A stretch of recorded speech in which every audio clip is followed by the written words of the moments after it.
pretty picture instead. No, we don't. Just because you think you are means it won't be.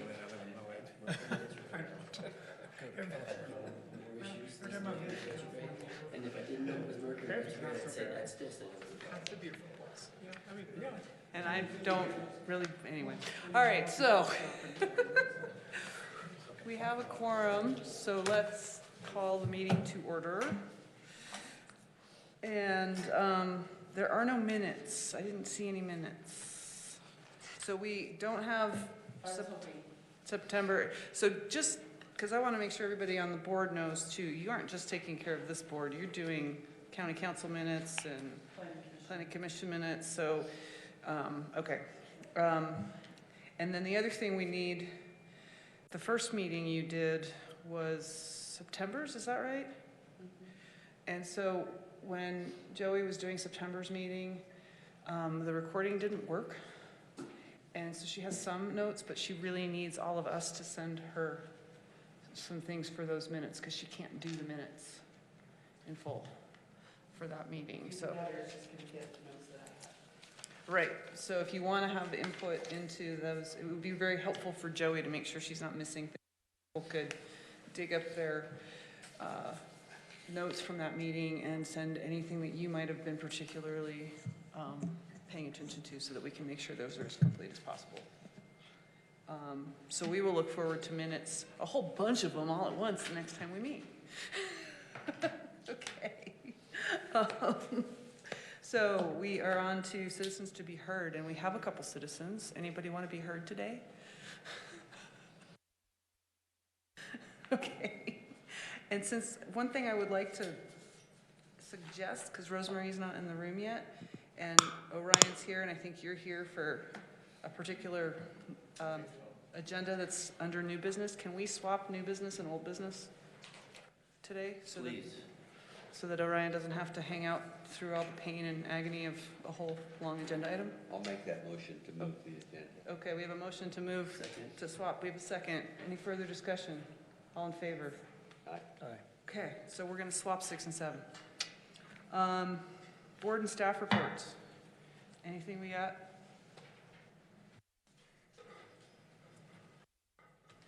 Anything you want to say, Levi? Good. Thanks for coming. No board reports either. Right on. Okay, moving right along. This is a big agenda, so this is good. I will just note at this point in time, if you're looking for a board report, that the Water Quality Board was here last week. They did a tour of the projects, some of the projects that we have. You're aware of that. In their board meeting, they proposed the new gray water rules for the state and have moved that towards a rulemaking process. Cool. So we should have feasible gray water rules in the state's literature sometime by March, if not sooner. Hoping we'll be prepared here in Moab before that. It was a big step. It's a big step. It's taken a while, hasn't it? 4 years. Yeah. Woohoo! Other than that, I'm going to let this all go. Let's go. Okay. I guess I can interject one thing. Yes, of course. Go for it. So, talking to some community rebuilds folks out at the Arroyo Crossing celebration a couple of weeks ago, I learned that I asked them about gray water systems, and I thought it was just another set of pipes, and it's not. They're contemplating basically a whole system by which no water leaves the site. In other words, if the gray water is used, it's not even necessarily stored in a cistern. It just goes right back. It goes straight out into the ground. landscape. That's what the new rules in the state are going to allow. Yeah, maybe you guys are way ahead of me. And then, but I was brand new to me. And then the black water stuff is used for on-site composting and then used to fertilize gardens and stuff like that. So somehow the two systems might have been intertwined. I'm not sure. But anyway, it was cool because I thought it was much simpler, and they're getting pretty sophisticated stuff. Cool. So Rosemary, just so you know, we swapped 7 and 8, so you have a minute. 6 and 7. Or 6 and 7, I mean, so you have a minute because, so don't panic. Okay, well, yeah, I was just trying to get mine set up. Yeah, but we got a minute, so. All right, any other board or staff reports or topics or anything? Okay. So we'll move on to board member terms. So we have two of us, Arnie and myself, who expire, well, our terms expire in about 6 or so weeks. From our last meeting discussions, we had both talked about being interested in continuing. And then I do want to just remind everyone, I think in the new year, I'd really like to make sure we discuss, although I may not be chair at that point, so it'll be up to the chair, but I'd really like to discuss talking about term limits, but I don't think we need to do that today. So do we have a motion so that we can pass along to council whether or not you guys want to deal with Arnie and I for another 2 years? I'll make a motion to recommend to council to appoint Arnie Hultquist and Cara Dornwind for 2020's open seats. I will second. Any further discussion? All in favor? Aye. Okay, Thanks. thank you. Thank you. So moving on. Lucky you, yeah. Let's try it, yeah. Moving on to item number 7, since we're swapping around a little bit here. The first item of new business is water conservation ordinances with new gray water rule. So let's start with the gray water side of that. Okay, And Orion's here as well. Brian's here as well. So let me just frame the subject in that we have basically 2 uses of water. One is outdoor landscaping and outdoor use, and the other is indoor. We're, at this point in time, I'm focusing on indoor water use and what we do with it afterwards. Okay, so the gray water rule is really more of an indoor water ordinance at this point in time. And there are several things that we could talk about today in terms of the indoor water conservation. However, the new gray water rule will be ready to go here in March. There's a lot of support for it in the community. It is inexpensive at this point in time to stub it in when you're doing a new build. And it can work for both commercial and residential operations. And with that rulemaking process in moving forward at this point in time, I would like to recommend the city insist to put in their new planning rules that all new development have gray water options. So they have the option to use the gray water or not. We're not forcing people to use the gray water. We're asking them to, quote, stub it in. The indoor plumbing associated with gray water would be made mandatory for all new construction. That's my suggestion to move forward here at this point in time. So there's some people out here that have some more information. So I think there's a few of us on the board who have some experience with what Arnie's talking about, but others maybe don't. So maybe, Orion, could you give us a short summary of what the new rules would mean? So the new gray water rule, essentially, it makes it a lot simpler. It got rid of a lot of, essentially the old rule was written in such a way as it would be so difficult to put in a gray water system that no gray water system has ever actually been legally permitted in the state of Utah. So there's none. And now we have options to do very simple gravity to landscape systems on for residential uses. The cost is nominal to add those in. It's simply a 3-way valve where you can divert your gray water to sewer or to your landscape, depending on time of year, what kind of uses you're having, that sort of thing. And then, so I guess I should step back. What gray water is, it's your shower, bathtub, washing machine, bathroom sink. The kitchen sink is not part of gray water. It has too high of a bacteriological load at least the way this rule is written. And so essentially we've just made it very simple and easy to do, and especially if we're stubbing out, that doesn't mean that a homeowner has to do it. But it gives future owners of those properties the choice, and because it's extremely cost prohibitive to install it, to try to use gray water as a retrofit to a home. As for commercial, I think that's a little bit further story that we need to have, because it can't necessarily, like a hotel's not gonna be able to have a simple gravity to gray water system, to landscape system. There's going to have to be tanks and pumps and that kind of stuff. And so when we were rewriting the state rule, we allow for two different types of systems, tier 1 systems and tier 2 systems. And I always mix up which one's which, but one of them's the simple system, one of them's the more complicated system. And for the more simple systems, those are systems that could easily be designed in-house by the health department or other people who hold a level 2 wastewater certification, on-site wastewater certification. For the hotels and all that kind of stuff, that'll require engineering and somebody that has the correct wastewater certifications. So, Can I ask you a question? Remember when we were at, I can't even say it, Arroyo Crossing? Arroyo Crossing. Yeah. So we were talking about price, and this came up last night at City Council. And I think it was you or maybe Roz said, oh, I think the cost is about $700. But 300 of that is permit. And then last night I was like, well, no, there's no cost for the permit. And so do you remember that? The cost for a permit, so it varies. If it's just a single home, the cost would be, it's $325 for the permit and $75 additional for all our site visits.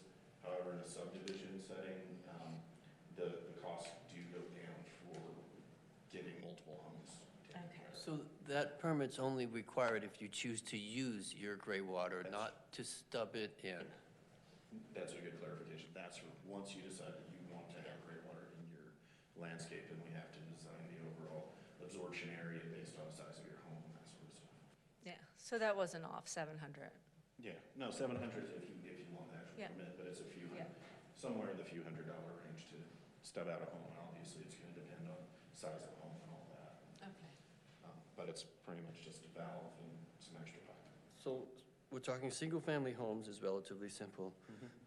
We've got a couple of items that I've read in our packet today. We're dealing with commercial outdoor water use and rain catchments and some other things.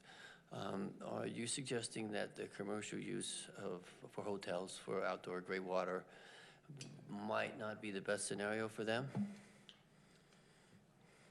No, I think that it would be a good idea. I mean, if it, I think we're talking about two separate things here, stubbing out a home versus stubbing out a hotel. We are. What's the point of stubbing out a hotel and not going the next step and saying you will utilize that gray Right. water? Okay. So, Is it overbearing in your mind to ask a new commercial outfit like a hotel to stub in, or to not stub in, but to use gray water? I think they should be using gray water. Can they use it all? Well, they'd be able to, say in the winter, because you wouldn't want to put it out in the landscape in the winter, they would be able to turn it to the sewer system at that point. I think as part of the review process for the new, hotel, say, the calculations and everything for Right. what their estimated water flows are gonna be. In addition, I think it's gonna have to be a careful balance, because we have to figure out what we can do with it on the landscape, and then how does that play in with stormwater catchment, and how does it play in, and all of those different factors. And that's where the engineering would have to come in to show whether or not we could use all of it or some of it or whatever, and then make those determinations at that point. But as Cara says, though, if it's not needed during the winter or at other times, or if they have an overflow, we just send it to the sewer. Yeah, and that's required. And that's required. Yeah, there has to be a means to turn off the gray water systems and go to traditional sewer. And it definitely would be a design. Right, and we'd have to look Problem. into things too, like in the laundry facilities in the Right. hotel, are they using bleach? Right. If they're using bleach, we probably don't want that part going to the landscape, so in that case, maybe we should just be using the shower water. But either way, it's not insurmountable to insist that a hotel use their gray water at this point. No, No. Do you have a ballpark of a cost for that, like for room or anything, man? no idea. It would be a somewhat involved, it would be involved because you'd be doubling a lot of your pipes out. If you had a pipe from every room with the shower and sink separate from the toilet, that would be a fairly significant cost, I think, for a Yeah. hotel. So I think it would be prudent, like, at least exploring the options Yes. of using gray water in those Yes. scenarios. because those are gonna be very, I mean, every one of them is gonna be very case specific, Right. so I don't know how. And the bigger it is, the more complex it's gonna be. You know, it'd be easy to do it for a 10-room hotel, but a 100-room hotel is a different animal. Right. But it'd be interesting to see what the actual water usages on our Coleman hotels are. I Right. mean, on the hotels that we have, because we can estimate the gray water flows relatively easily, I think, and see how they compare. So any questions for Orion to help clarify some things? If I may, two things. A, the simple one, this link that you guys had in the notes here, I just opened that up when you started talking, and it comes up with a nice little file, and it's from David Everett and so forth, but it doesn't talk about gray water. So that was not about gray water, that's different. And that also was the wrong parts of it, so ignore that for now. That has nothing to do with this conversation. Okay. What was supposed to come up was this. Page 41 Page- through page 49. 40. So 41? chapter 7 of it. Yeah. And that I was went to there, and that's what you're talking about, chapter 7, part of it? Not right now. Not now. Not now. Not now, when we get to the next part of this discussion, which is about landscaping ordinances, which is a whole different thing from gray water. So is there a file someplace, Orion, that describes in words what you've just discussed then, that I could go to read it? Yeah, I can provide you with something. And probably the easiest document to understand, at least, do you mean the whole gray water rule or the new simple gravity to landscape system? Just have the new simple gravity, because I've read the old one, we don't really need Yeah, to no, the bog old down in rule, that. but actually, there's actually a document that was put out by Santa Barbara, California, for the branch drain system is what it's called. And that's essentially what we added to the rule, and it has lots of good pictures and whatnot. Could you provide that to Joey, and she can get that to all of us for the, that'd be Yeah, great. that'd be And I great. can provide you with the new rule as well, and you can skip 95% of it. Yeah, thank you, that'd be great. And the second easy question, which I'm sure you can't answer, but in context of Walnut Lane and their design and so forth, we're trying to evaluate sustainability practices and gadgets, so to speak, versus affordability. So you have any idea, what a incremental cost to 300 square foot apartments might be in the case of installing a gray water system under these rules then? I'm not sure what the cost itself would actually be, because we haven't really seen this done. We might be able to look. Jeff, do you know from other cities, have you seen anything? I don't think a lot of apartment complexes have been tested yet. And one of the advantages to like an apartment complex situation is the way that wastewater rules are written is your wastewater can't go onto a neighboring property, which makes sense. But with the apartment, there's the potential for being able to do the entire landscape off of it, because we don't have to worry about crossing property lines and that sort of thing. So if there was a way, I mean, with the apartments, I don't know if there's an intention to have the laundry facilities in the apartments themselves, or if there's separate laundry room, because we could go as simple as just doing the laundry room to landscape if we needed to, or just tie the shower systems together, because really the bathroom sink doesn't amount to much overall. So we can figure out how to best utilize for the design of the overall project to best utilize gray water in that particular situation. Okie dokie. And that'd be good for hotels too, if they didn't want to take it all on. Yeah, figure out what the water needs are there. I mean, That's can't it. take all the water away. Does this allow for retrofit too? Yeah, we can do retrofit, it's just very cost prohibitive. And speaking as someone who tried to do retrofit with the old rules, which is part of what knocked me out of it, but it would have been, luckily I had all my walls exposed, so I could have done it, but you don't always have that. Yeah, and so if every house is different, but if your laundry happens to be on an exterior wall, it'd be Right. pretty easy. Yep. If your bathtub's on an exterior wall, it'd be pretty easy. But if everything's in the middle, you're just Sure. closed. Didn't you work on that case study with Roz? Yes. Okay, Ross- yeah. Ross- So that's up on the sustainability website. So Roz McCann now, she did a pilot here, and that's a pretty good educational Yeah, flyer.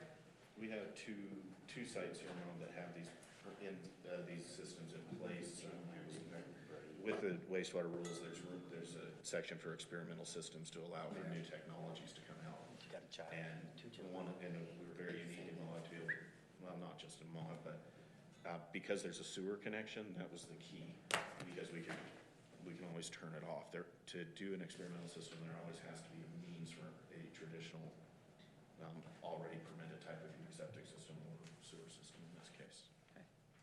Denver had some questions? Yeah, I know California uses gray water, and based, I mean, in your studies, I know this would be a really rough guess, but if ideally we really went all out in Moab and had a great gray water system, how much water would that save a year, about, roughly?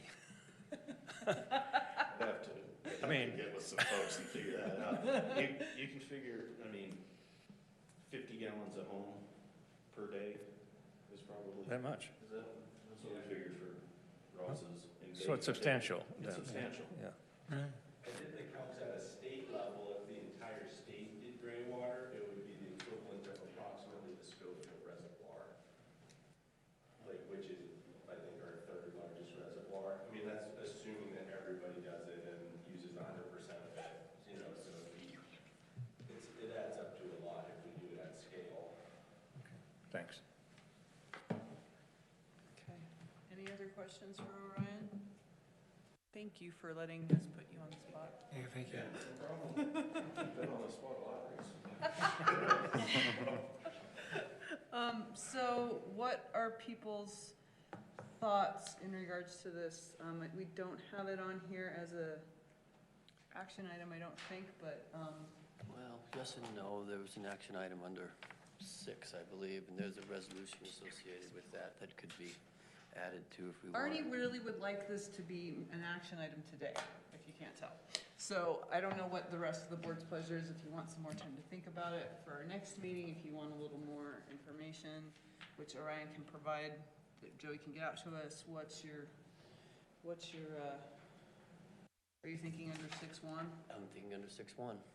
So Arnie, I was not thinking that it really applied under 6.1, but, It was one of the because recommendations. there's an actual, this is what's under 6.1.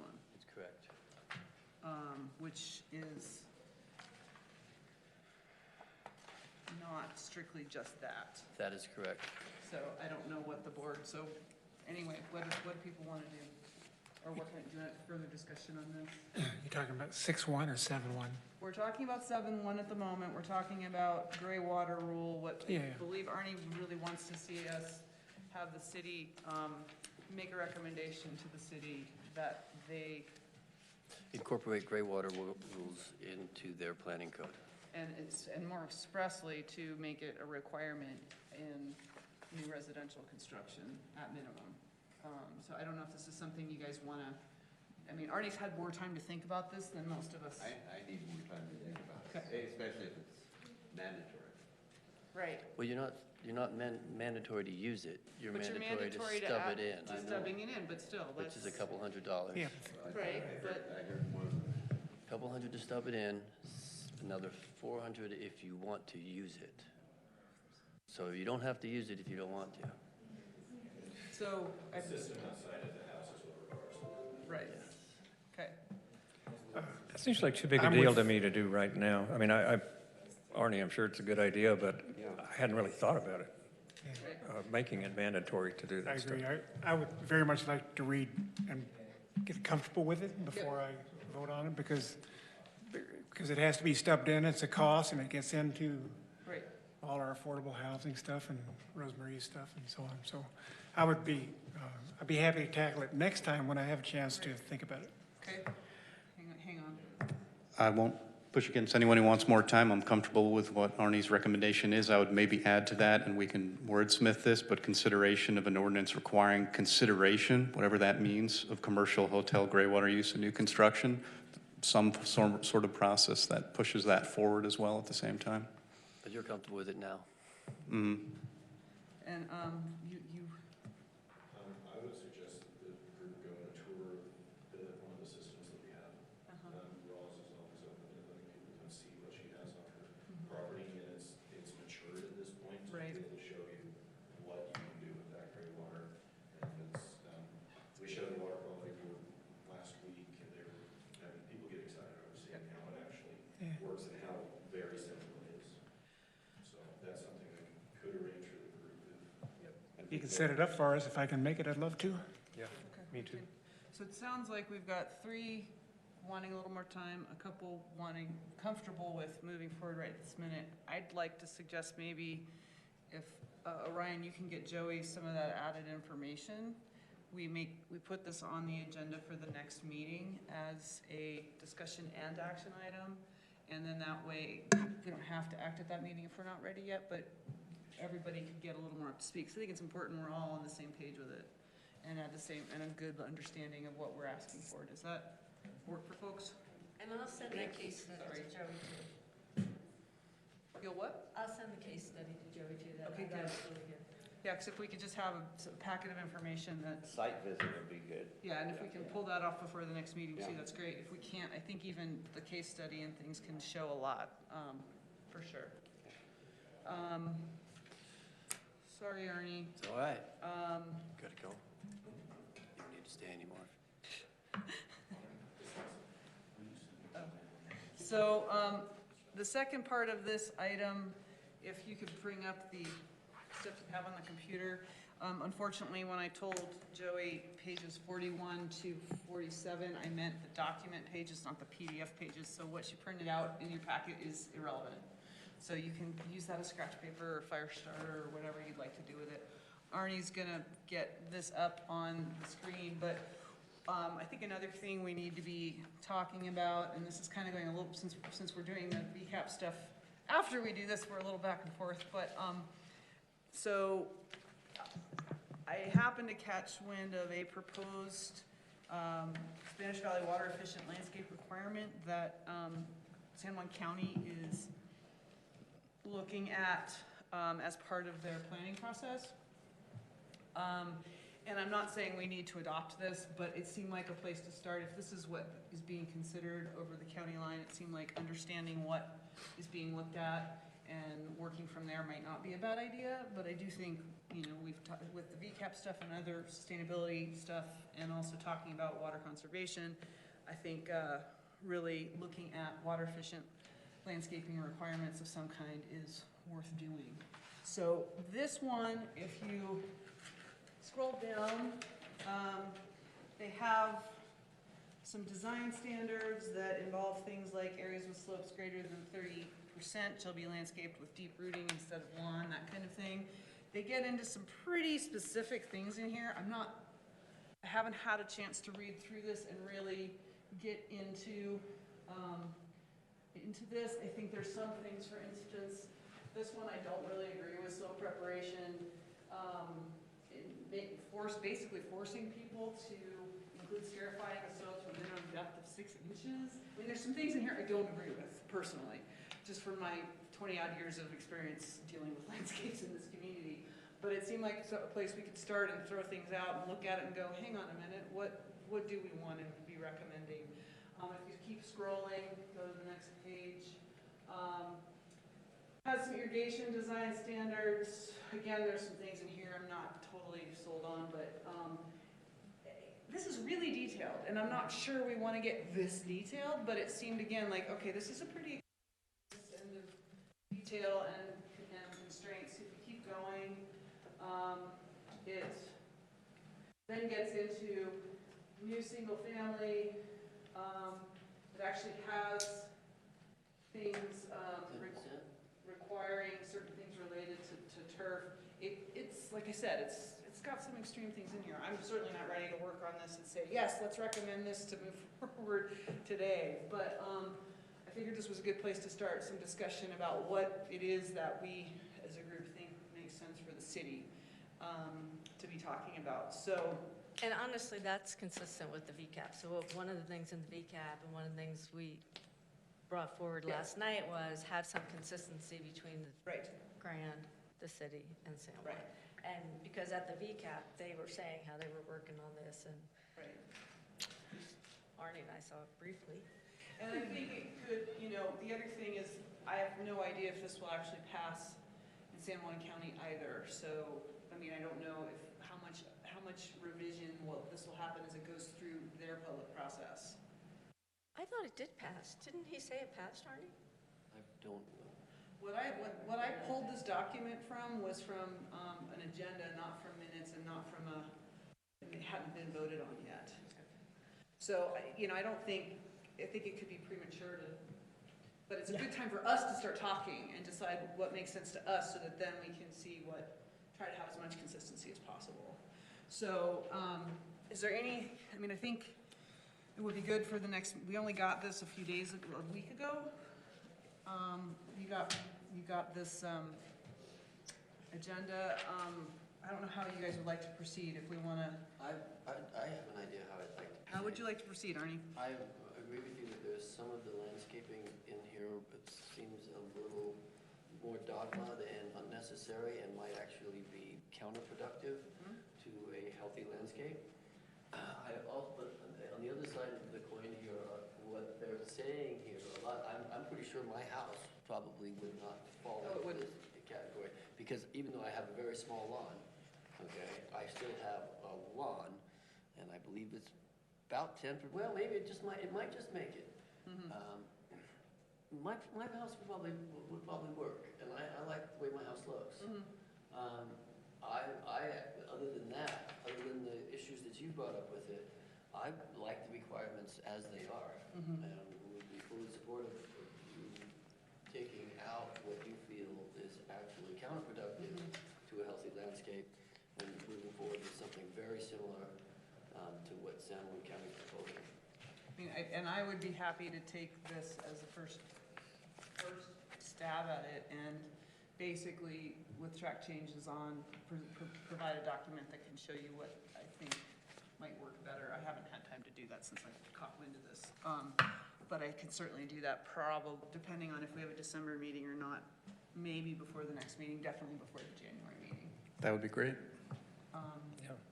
Any other thoughts or comments or other concerns you guys have? Yeah. Well, as far as, I know Moab Irrigation Company because I'm on board. I can tell you, A, that most people there they're doing landscaping with it. A, they don't have sprinklers at all. It's flood irrigated. Right. Number one, and number two, if they've got a pump and all that, they're not using a controller by and large. I am. Even my controller won't work. It wouldn't be legal under this kind of thing because A, it's not WaterSense certified, and B, even though it's got a, what do they call it, seasonal adjust on it, all the times that you can shrink and, it's not automatic. I have to go out there and say, oh, it's been rainy lately and cut it down kind of thing, or the weather's cooling off, whatever. So it would require virtually everybody to spend a lot of money to do that. And Well, Mike, this would be for new construction. Well, Sorry? it maybe. It also, I think there's a couple things that dawn on me with what you're saying. One is there's a difference between irrigation water and culinary water.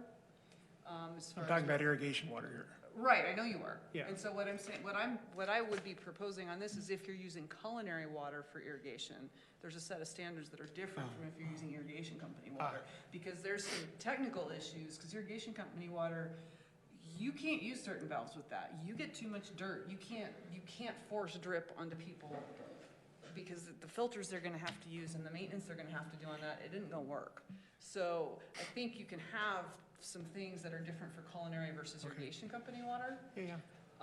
And then the other thing is that's some of the issues I have with the irrigation section. So if we just hooked up to, anything hooked up to the municipal, Correct, so wells would be out of it?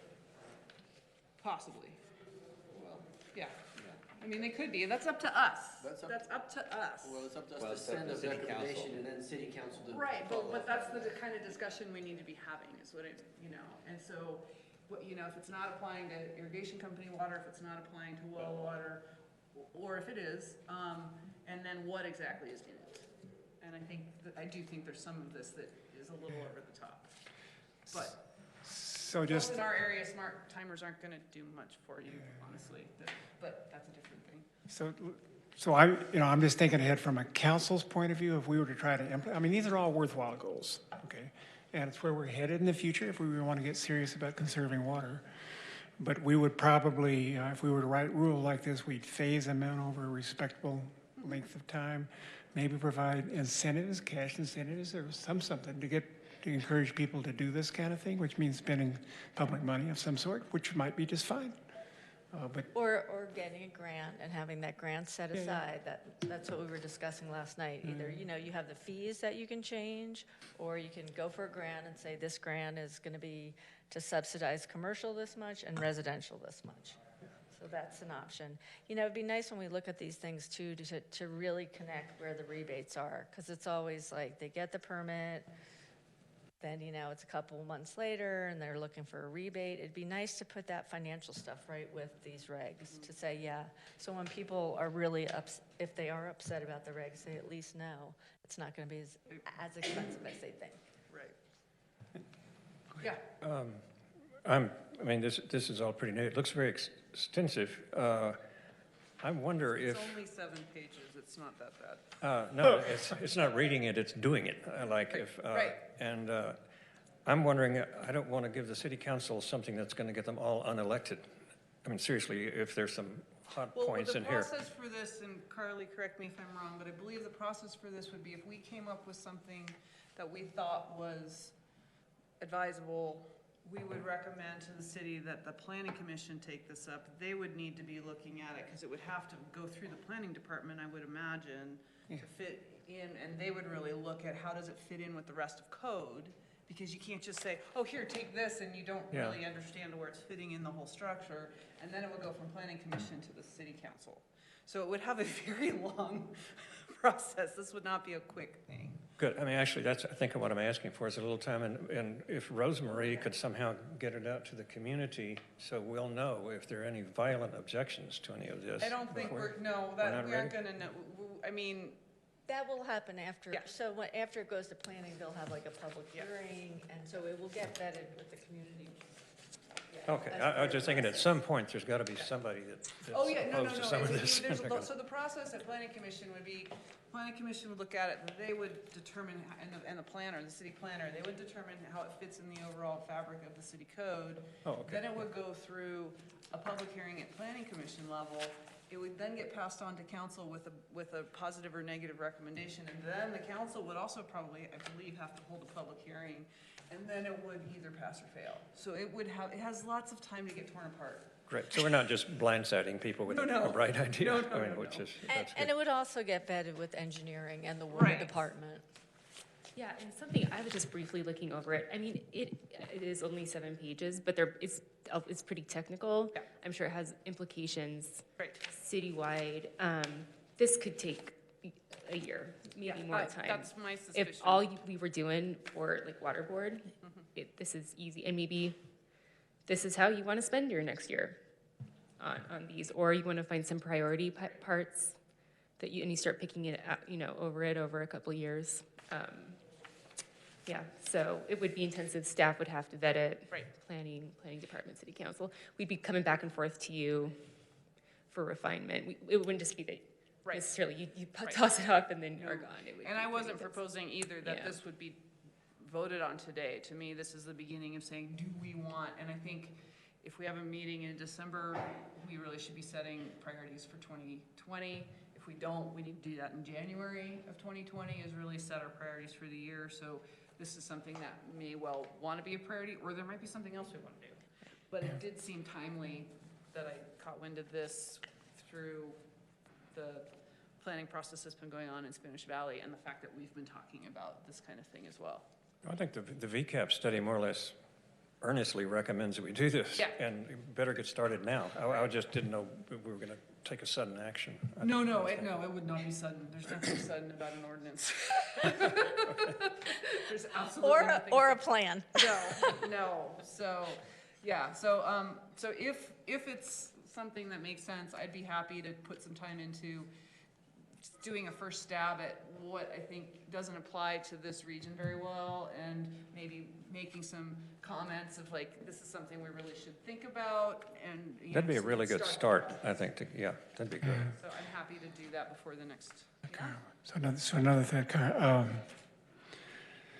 I'm trying to imagine, if all this comes to pass, I'm trying to imagine that we would tell him, Mona, go give him a ticket to Joe over there, because he's still using a timer that's not code. I just can't imagine the city getting iron-fisted about trying to enforce these things. It's all sensible, reasonable things, but once again, this kind of reminds me a lot of, what was it? Oh, idling ordinance we went through a while back, you know? In theory, yeah, I mean, it's good practice, be nice to your neighbor, blah, blah, blah, blah. You don't really need to idle your car, but are we gonna write a ticket? Probably not. Well, and that's also where, and I think the planning department gets into the details of the shalls versus the wills, because those make all the difference in the world in an ordinance. And then also, you know, I think there is a lot of value to this group to saying, you know, all right, is this only new construction? Does this eventually apply to everybody? How is that enforced? Is this recommendations versus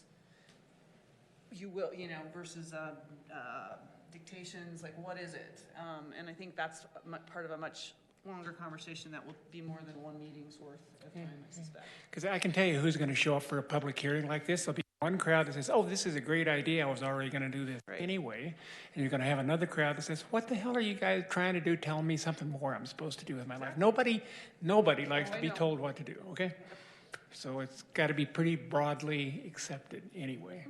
And in the meantime, Mike, it's still an educational piece. So, you know, say it takes 6 months and, you know, at least somebody that's in the process can go, oh, here's some different ideas about turf. Sure. I mean, that's how I look at, you know, the plan, our sustainability plan. It's like other communities are using it. And a really good example, and I will bring up the hated C place, California, but, and the even more hated B place, Berkeley, California. But one thing that they did back in the 70s during a very intensive drought is a woman that I used to know named Ann Riley. She worked for Department of Water Resources there, and she was given the mandate to, you know, go get everybody to use low flow toilets and low whatever shower heads. And she said, that's not where the savings is. We need to do landscapes. And so what she did is she actually, with state funding, funded a whole lot of random homes in neighborhoods to convert from lawns to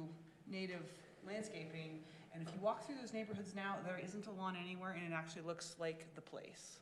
And it's pretty amazing. So I think leading by example is better than leading with a club. But that's also what the discussion may lead to is, hang on, what do we want to do as a community, and what are recommendations versus dictations? It was really successful, and we did it in Fort Collins. And our lessons learned were the first year we did it, we paid the designers, not the homeowners.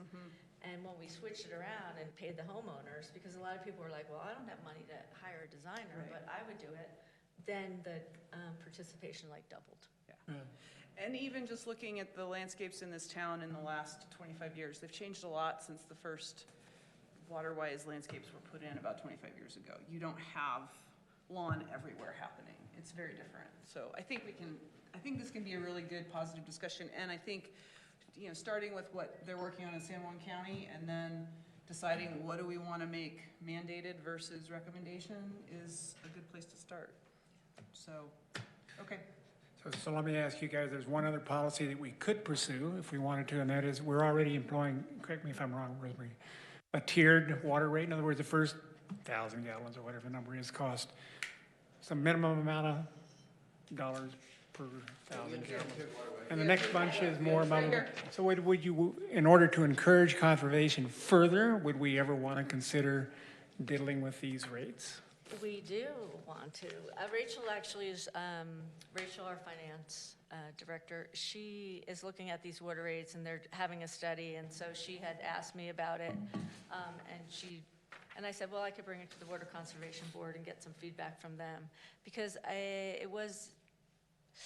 she was really concerned that there's not enough difference between the like 5,000 and 10,000 gallon, and then 10,000 and 50,000. And so I told her I'd start pulling some other rates, but I think it's something we should definitely talk about too, because that's a deterrent. Like, money is a deterrent for some people. You know, there's one other hook here in this, Rosemary, that this is great, because they ran through the same thing in the county, okay, because I sat in on that. But it might be more useful to some of a 50,000 gallon user probably is not just a family of 4 people. It might be a hotel or a B&B or, you know, something that for whatever the reason they're using more. In other words, the tier rates might be normalized per capita, I guess is what I'm trying to say, or per acre of lawn or whatever, something like that. So I think Might be it's more great consistent that that way. Carl is going to take a moment and have some revisions to this San Juan County's draft ordinance for us next month, and I'm looking forward to seeing them. And we'll talk about it some more then. I was just gonna say that, Arnie, but if you'd like to chair the meeting, you're welcome to.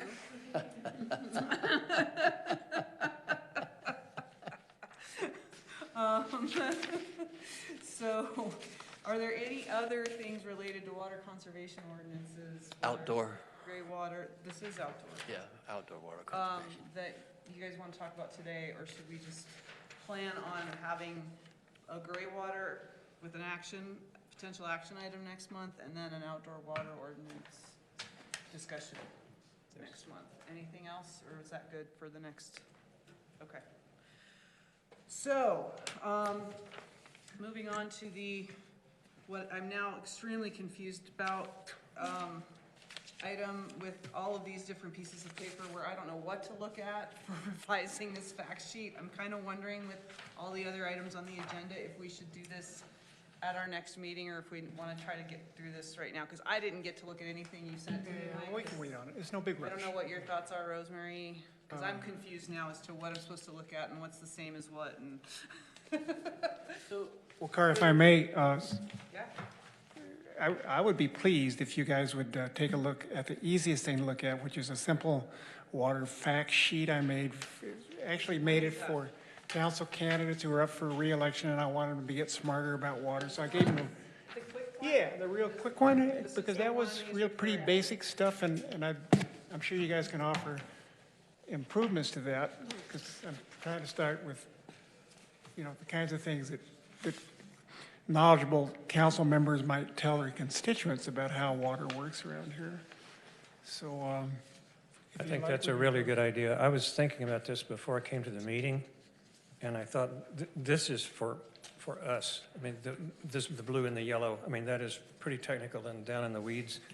And I think what we really need is something to give to the city council that's understandable at a single reading in layman's terms. I mean, and then we can go ahead and hammer out all the differences between who had this water right and who had that water right and what the exact numbers are. I don't think the city council wants it to 3 decimal places. I think they just want, here's a guideline.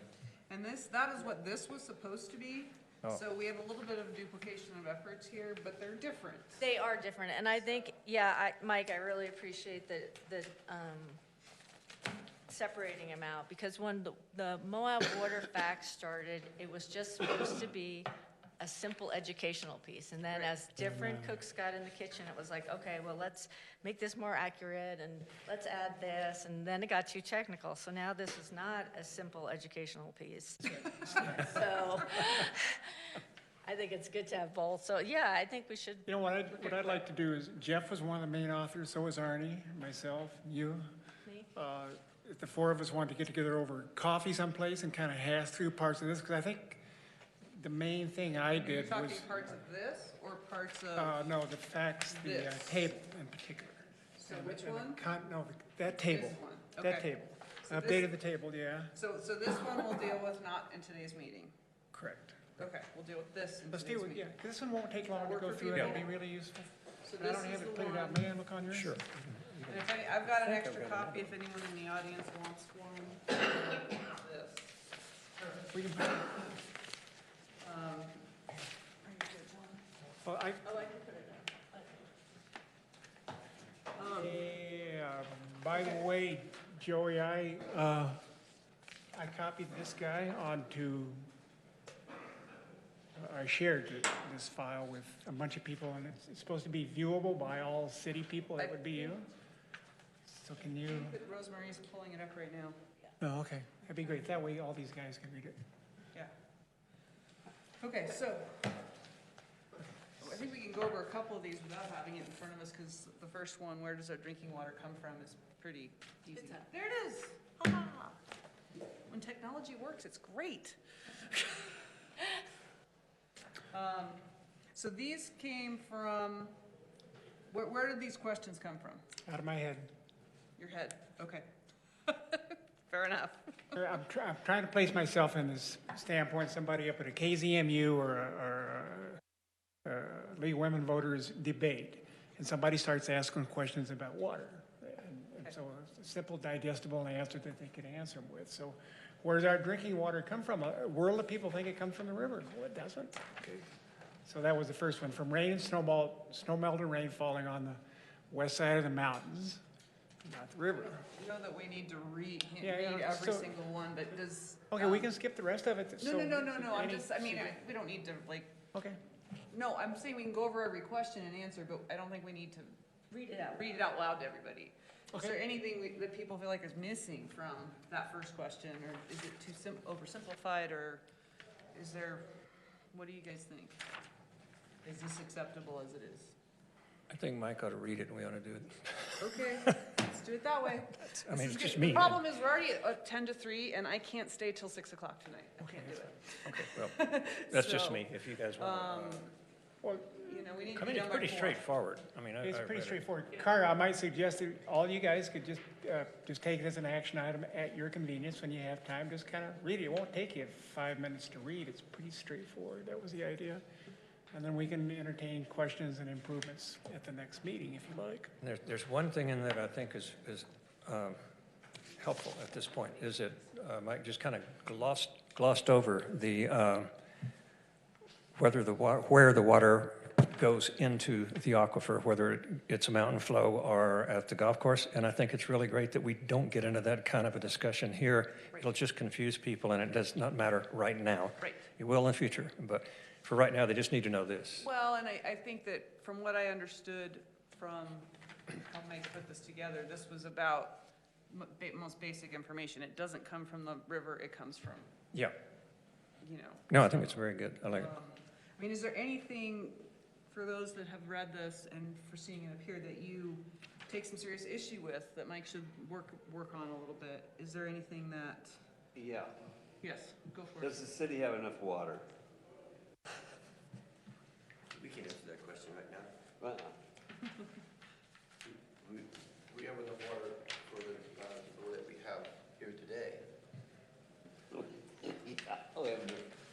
If that's what the question is, do we have enough Yeah, water for the well, people we that's- have? that's the question that we're trying to If that's the answer. question, we have an answer, yes. Yeah. The answer is yes. For today. But I have an issue with considerable, because that's a pretty, yeah, what does considerable mean? That's pretty vague. And, you know, I was doing modeling on Veterans Day, because people keep saying, how much water do we have? And I projected out with all the information we got with VCAP and a 1% growth between residents and hotels and commercial, that we would run out of water in like 12 years, not a considerable amount of time from now.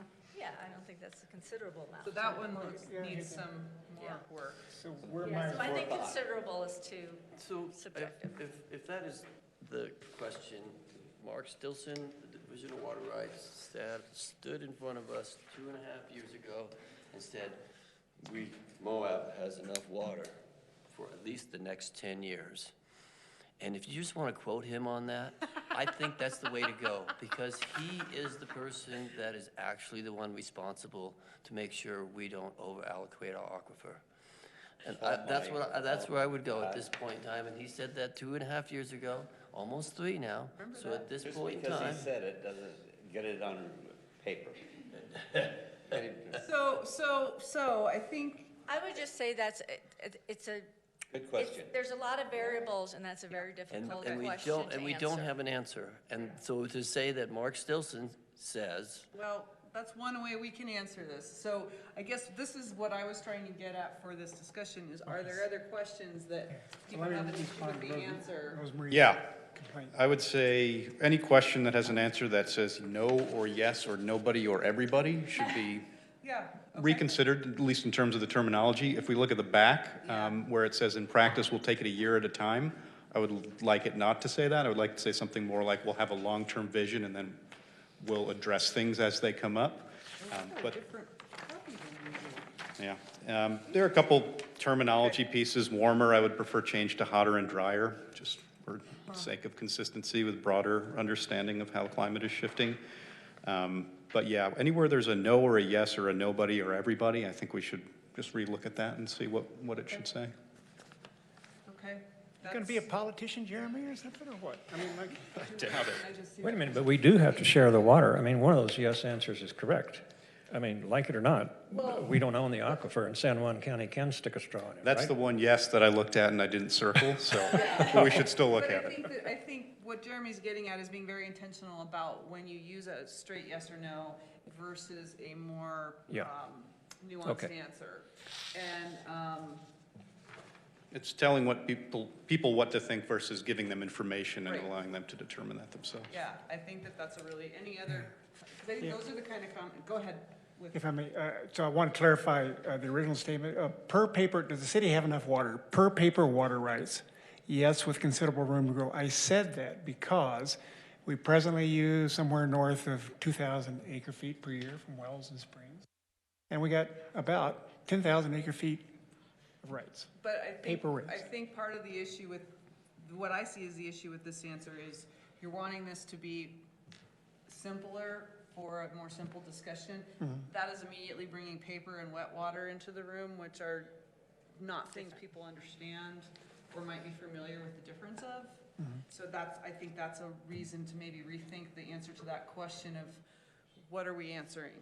And not mix Well, those two also- together. Also, at the end of this is this safe yield, which just Right. completely throws that. All right. Well, let me ask you guys to do all this. This is great. If there is some way to incorporate that. Yeah, this document is shared now. You're welcome to comment on it. I can give you permissions to edit it if you like. And you guys can all put in your favorite edits and. And this is And just to we'll- give to Well, candidates. and to give to council members who might not who might be new to, although it's all the same council members for this time around, but still having a basic information educational piece. Yeah, is it'd be nice to have it upstairs. You don't Yeah. know how many people come by the office and say, I mean, that water rights, we've probably put out over 100.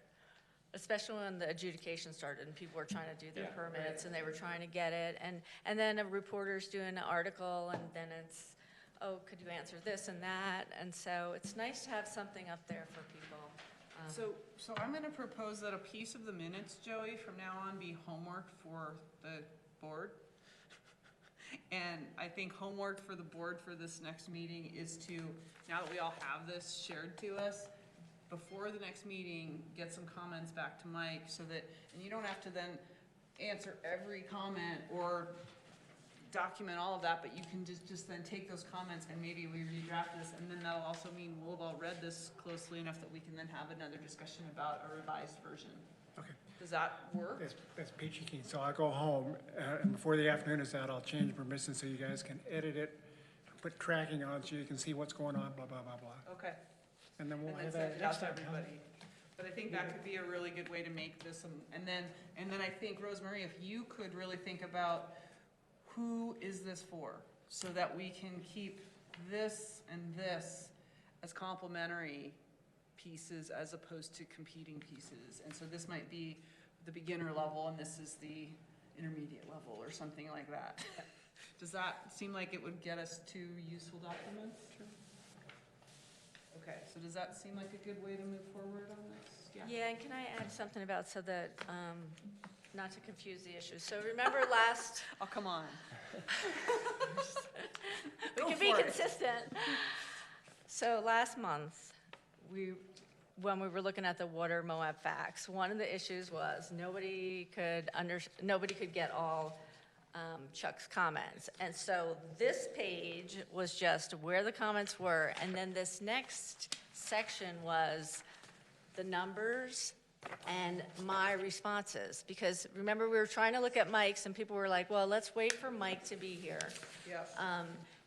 But then you guys said, well, Rose, can you tackle all the, like, a third of it or 2/3 of it was like put year after acre feet.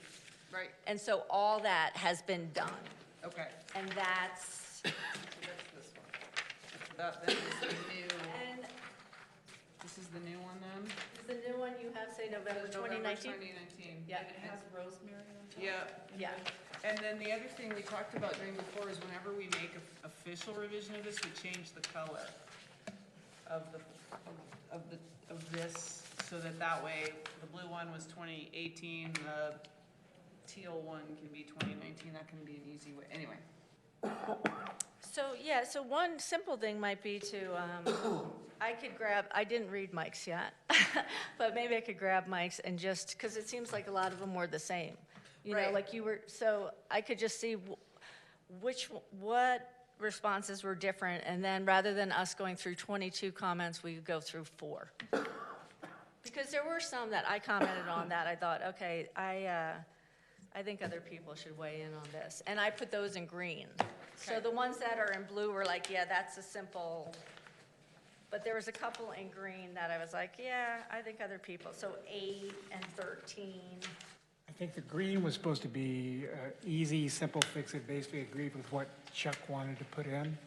The blue was supposed to be something different than what Chuck wanted, and the yellow was something that was arguable. What was the idea?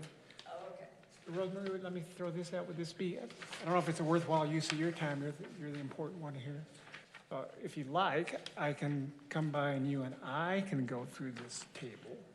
And once you understand what it is I'm trying to do, you can agree or not as you see fit. And then you can serve as the focal point to disseminate your understanding with everybody else. would That be sounds one. great. Let's do You that. like that? Okay. You want to let me know when you have time? Okay.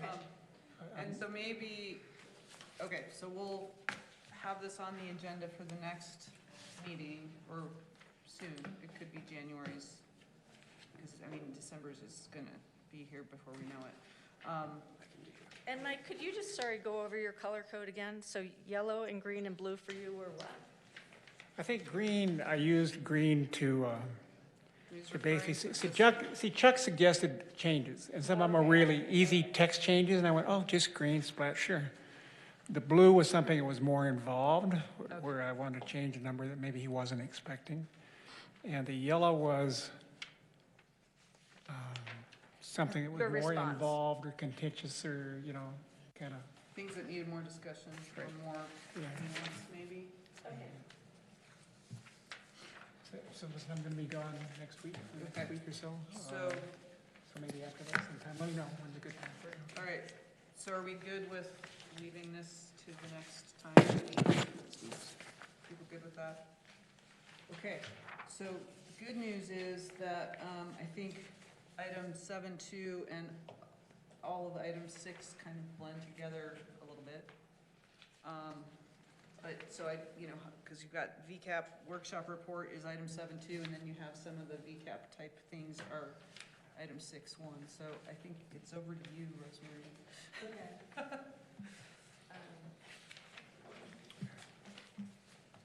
So this was behind you, because I don't think you have it. So last night, when Arnie and I presented, we just pulled some of the recommendations from the charrette. And so we thought it'd be good for the group to just look at these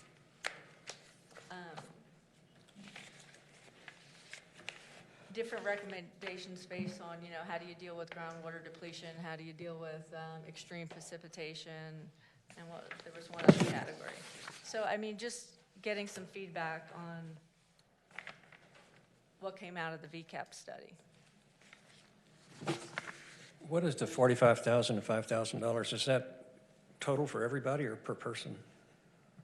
There was Oh, sorry. you moved, you go through this kind of quick. Yeah, the landscaping incentives. The fund landscaping incentives, that is a management action that the group came up with. The 45,000 for residents and 5,000 for commercial was something Rosemary brought to the table. Yeah, so the idea is just, we could either go for a grant, or we look at our fees, and then we set aside some pots of money. So, I'm not wedded to, Is that 45,000 per resident? No. So that'd be like, we'll set aside these pots of money I see. for Oh, okay. commercial versus residential. And then just try with the carrot first before the stick. And so the idea was, okay, here's some actions we could try to think about extreme, because basically Okay. what I they're was saying, just we're going to wondering. have more and more extreme weather events. Yeah, I didn't know if that meant a pool of money to promote the idea or actual grants to people. I thought that's a lot of money, but I understand now. The other thing, I thought that large shallow basins were bad because water evaporates. Well, but when you're dealing with the flashy system, we have a large shallow basin holds, so something like this holds more than something like this. So it allows it to sink in more, because you're not trying to hold it forever. You're trying to mitigate it from all flushing into the creek at the same time. Or the pipes. Or a pipe, yeah.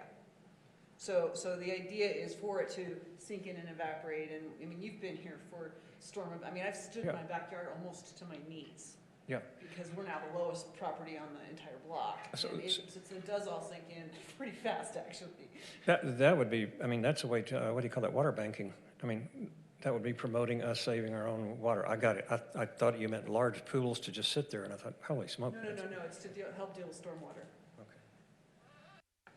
And, you know, and this came out because, you know, there was about 15 of us in that charrette, and I was like, well, do we have stormwater, you know, drainage basins around here that people manage? And nobody could really answer it. And I know coming from a town that had major floods, you know, you could tell where there's like 4 or 5 stormwater basins.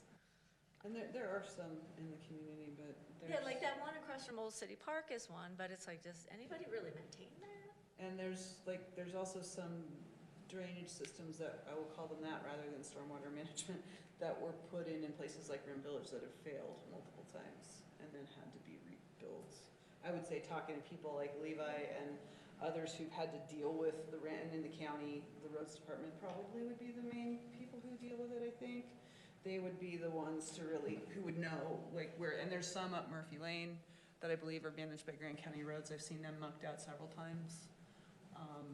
And then there's a whole, Kyle knows more about this than I do, there's a whole slew of systems, or check dams and things that were built ages and ages ago that have largely filled in near Stewart Canyon and places like that, and on this whole rim edge. Makes me sound so old, ages and ages ago. Well, they were mostly before your time when they were built, but you're familiar, and if you've ever hiked up there, they're awesome to go find. I mean, there's all kinds of check dams that go all the way up to the top of the Slick Rock.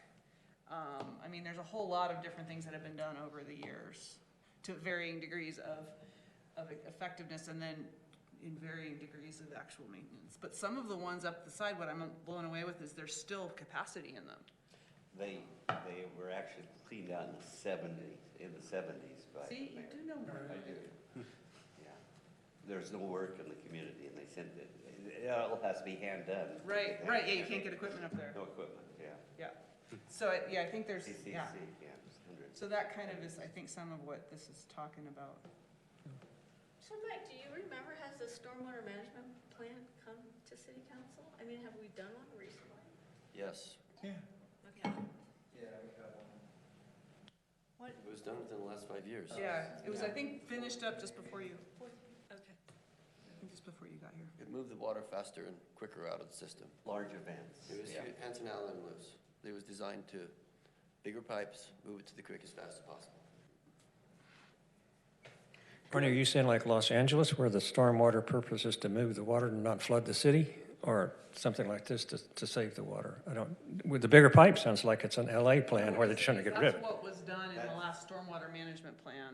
And then we were going to look at Right. these types of things. Right. And there's some opportunities, especially in places near the creeks where we're getting some of that, all of that out of there. There's some opportunities to And we did do some increase the things. stormwater fees about 3 years ago. Yeah, there's $4 on your bill. There's now a $4 stormwater fee that Double. didn't used to be there. It's eight now? No, I mean, it went from 2 to 4 Oh, yeah. for residential. So, Madam Chair, may I ask a couple guys a quick question? So Oscar, Levi in particular, and you guys as well, north of town, as you go on north on the west side of the road, left, west side of the road, all the timeshare developments that are going in there that they're building, there's a huge area that was excavated right in the middle of all that, down to like, I don't know how deep it was. basement in there now?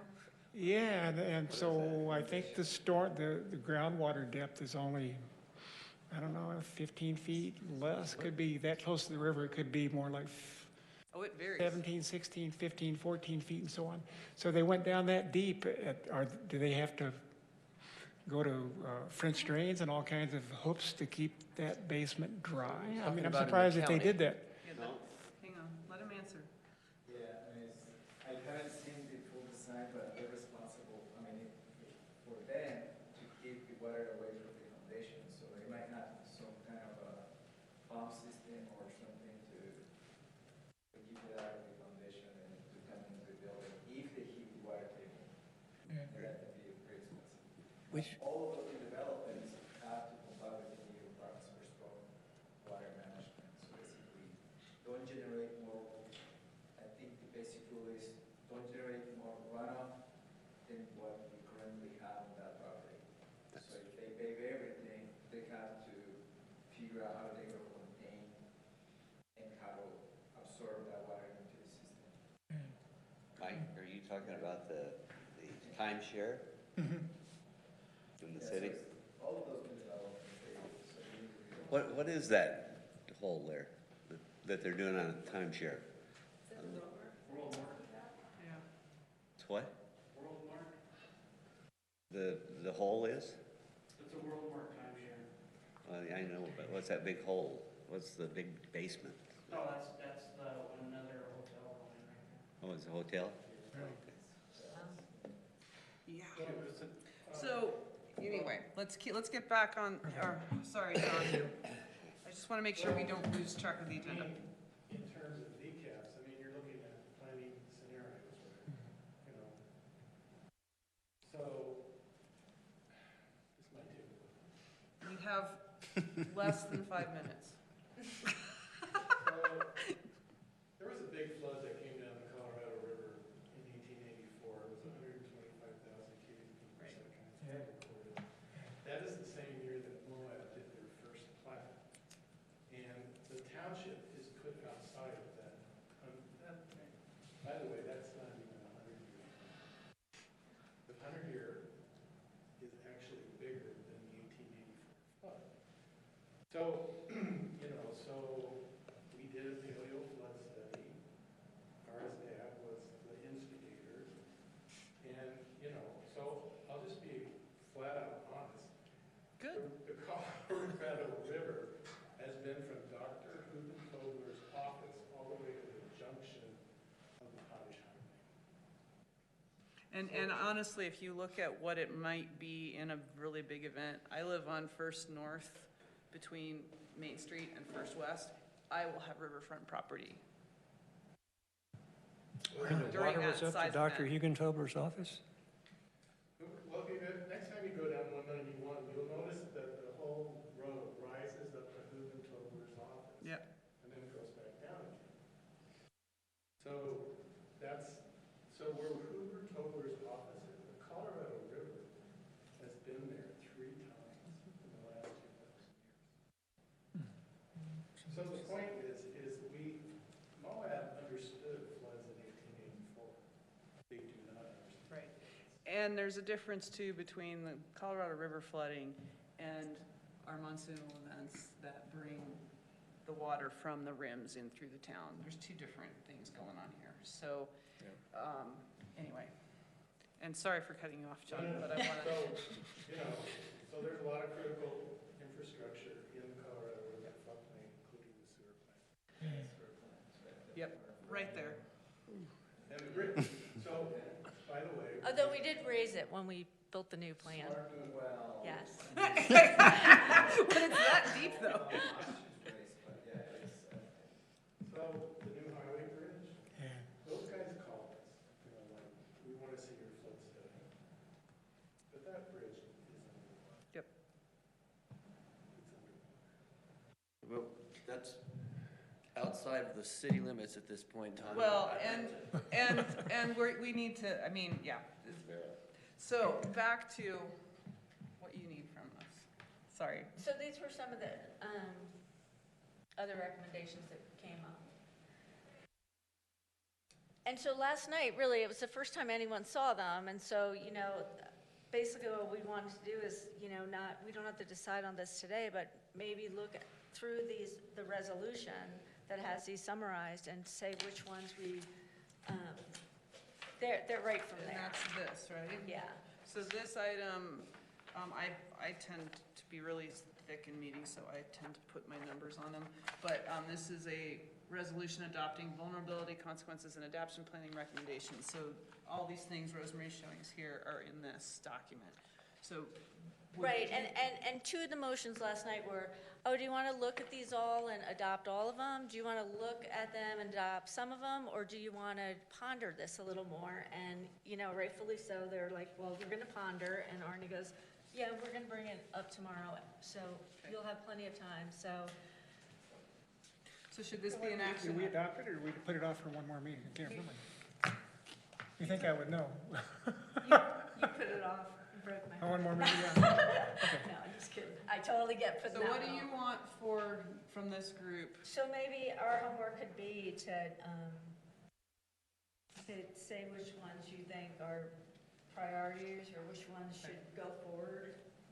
So so we'll have this on the next agenda to go over this again, and homework for all of us is going to be going through the now therefore be it resolved section. You can read the whereases, but but the section that really needs input from this body is all these bullet points, which are all of these things, correct? Right. And there's only 10. I mean, maybe Yeah. we could do it right now. Would you guys like to do that right now, go through these really quick? Or would you rather ponder it and go over it at the next meeting? What's the pleasure? And they're not up there, they're in front of you, because they aren't really in the same order or written quite the same way. Yeah, we wordsmithed them a little, Arnie and I.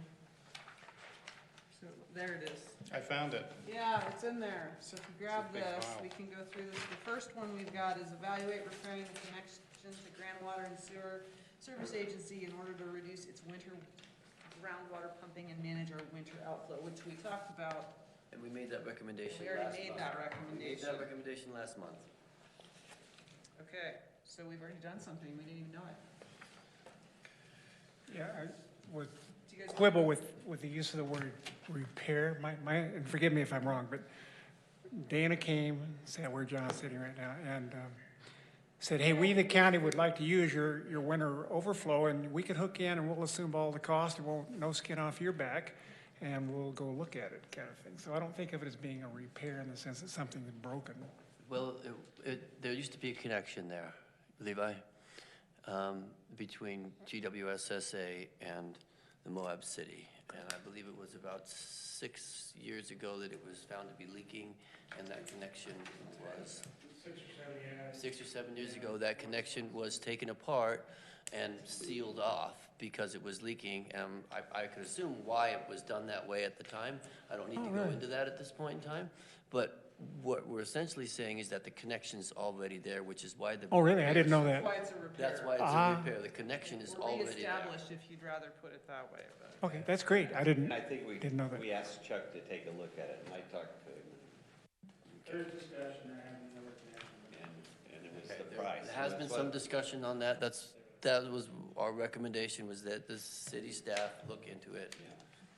Please keep doing that. Anyways, move on to the next one. So do we want to go through these right now, or do we Sure, want to do? let's go ahead. Okay, so the next one, amend commercial building codes to require buildings greater than 5,000 square feet to install gray water systems and require all buildings to have water sense fixtures and rain catchment systems. Just a quick question. Why is it 5,000 feet? Is that a particular building size? You know, I did 5,000 because I was trying to always balance out affordability of houses. And so I was like, okay, anything over 5,000 is not So going to be an affordable house. I would suggest that you take out the commercial and you scratch greater than 5,000 square feet to install. Oh, excuse me, greater than 5,000 square feet. Then Arnie gets what he wanted several items ago. Well, we're not necessarily approving this today, but we're gonna chew on it here. My point was that I believe the city council would agree with me too. Amend building codes to require buildings to install gray water systems, not necessarily gray water systems, we need to wordsmith that too, and require all buildings to have water sense fixtures and rain catchment. I would actually wordsmith a little farther, to buildings to install the indoor requirements of gray water systems. I hate to use the word stub out. Is there a better word at this point in time, you all? No. Okay, well, we could But use, this would be new buildings. new buildings require new buildings. New buildings to install the opportunity for gray water systems. How about that way? The opportunity for gray water system and require all new buildings to have rainwater sense fixtures. And at this point in time, I would take this out, the rain catchment, out of the gray water discussion. Okay, that's a I separate do discussion. agree with mixing, you're kind of mixing apples and oranges here. Oranges. Take the rainwater, We lost Rosemary. She went to make Rosemary. copies we don't have, Oh. the one that you're working off of. It came in the packet. I can't find it in my packet. Here, I got a copy here somewhere. It's in the packet. The packet was hard to navigate through. Yeah. It was tough. can I actually find it here? I can if you want me to get it up front, I guess. So we do have 5 other agenda items, so Right. Now- I don't know, I mean, if we're gonna spend 5 to 10 minutes on each of these bullets, we're gonna be here till 5 o'clock. Now it's an apartment complex with commercial building. Oh, yeah, thank you, Jerry. Huh? Yeah? But he's saying new instead of, I know. Another copy. That's, and he took out commercial as well. Building codes. And He you just know wants what, it in though? everything. And I'm, This and- is- no, this so is what why I'm- this is- what I'm seeing here is when I hand this off to the planning department, the planning department's gonna submit changes to it. Right. And I'm gonna let them ferret through which buildings they see as Right. reasonable or not, as opposed to me trying to ferret out, and they're just gonna redo that. Yes. Trying to think the best way to do this. By the way, this is like another year of work. Yeah, this is a lot. It's a lot. And that's why, like, when it's like, oh, let's do this in this meeting, well, we have 40 minutes left in this meeting. I don't think we can give this the justice it deserves. I can tell you what would be helpful for staff, because it has to go through staff Right. before it goes to city council. Right. Including the planning department, Chuck's department, Right. Oscar, sustainability. I mean, I think this could be a whole meeting where you go point by point, and what we, because you're the advisory board that is providing much-needed expertise, going through the proposal, what it would mean, so the planning department can be, up, for example, can be totally up to speed about what the system is, the benefits of it, and potential policy implications, both good and bad, potential budget implications, good and bad. That kind of just examination and evaluation of a strategy, how effective it would be, how it's more effective than maybe something else you could do. These Kind are of all like the voter ballot book. kind of, yeah, just sort of, and maybe that will help too during your deliberations, sort of systematically evaluate the value of pursuing it. And maybe through that, you'll say, you know what, this is low-hanging fruit. This has no budget implication. We could just change one part of the code and it's done. This one's much more intensive. We do this in 2 years, or that kind of strategic planning. Does that help with, and that will help staff, I think, so much, so it's not bouncing around and it's finally starts getting moving.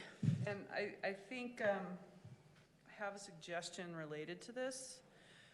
And will you guys bear with me while I ask a slight sort of Sorry, off this is topic? what- yeah, No, off no, no, this topic, is, but- no, but this yeah. is big because it seems like we're getting into a lot of this with recommendations that are, we can't make them off the cuff. It's not Right. helpful if they're off the cuff. Yeah. So are we planning on having a December meeting, is what I want to ask this group first. I'm here. I'm here. Sure. Okay, so if we plan on having a December meeting, what I would like to propose for that meeting is let's prepare for 2020, and let's include going over this, like prioritizing all of these different Like things. strategic come planning. up with a laundry list, including also revising the plan we're supposed to revise, the, whatever, I can't. Water conservation plan. Let's have it, and basically let's reserve, unless there's some pressing need that I'm unaware of, let's reserve that meeting for what are we doing in 2020, so that then we can, and also then maybe, poor Joey here can get caught up on minutes, because the main minutes of that meeting are just gonna be a prioritized list, as opposed to all of this. She doesn't need to do all the babble that comes up with the prioritized list. And maybe we can have a flip chart or two in here as well, so that, and I might run the meeting more like a facilitator and less like a chairperson. But would that be acceptable to this group? Because I feel like that could really help us moving forward. And we could also do things like look at the advertising and educational thing we've talked about, and like how do we prioritize that into here, and how do we actually come up with a plan for how we're gonna, and then when do we really need Oscar and Levi to come versus Chuck? Like, what do we really need from staff? Would that be acceptable to people for the December meeting? Run it a little bit more like a strategic planning workshop for 2020. Yes. Yes. Yeah, sure. I think we need more working meetings. I think we're getting into a lot of detail, and I think it's great if we hammer out what are the implications that we see of this, and here's what we know. Well, and if What we, and if we information know, gaps, like all of that kind Right. of stuff, Yeah. we can start filling this in. and if we know more than 2 weeks ahead of the meeting that this is something we need to have all thought about and put some real meat into, then we can actually come and feel a little less like we're making an off-the-cuff decision. So I think Carly's got a great idea. I can visualize myself. It could be Rosemary, she's staff, but she's busy. It'd be kind of fun for me, because I'd like to get smarter about it, to become a gray water pro locally, all right? And do a bunch of research, talk to people, find out how it works, be cognizant, and thinking about it from a legislative point of view, from a building cost point of view, from affordability point of view. So I could come and present a 15-minute presentation to PC. And to get them educated a little bit. That way, when a resolution like this comes down the tube, they'll have some idea of whether this is a wise thing to do or Yeah, not. if it's So feasible, let under me, what circumstances. so I just created an action item for myself to move in that direction. Yeah. Well, I'm sorry, Will. Do we need to vote on your action item? No, yourself? no, you don't have to. I'm going to do it whether you tell me I can or not. Okay.